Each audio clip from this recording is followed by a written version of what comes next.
இல்லை இல்லை, நீ இல்லாத வாழ்க்கையில் நான் சாவ போகிறேன். நீ நான் புரிஞ்சுக்கடா, மேரேஜ் ஃபிக்ஸ் பண்ணிட்டாங்கடா. எனக்கு அதெல்லாம் தெரியாது. ஃபோனை வெடி.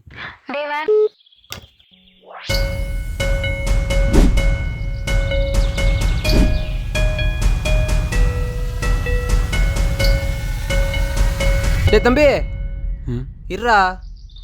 படா. இந்த மாதிரி தான் சாவும் போது தடுக்க வைங்க. டேய், பிரேக்கப் ஆகிடுச்சுன்னா குடிங்க ஏதோ கர்மாந்திரமாக பண்ணுறா.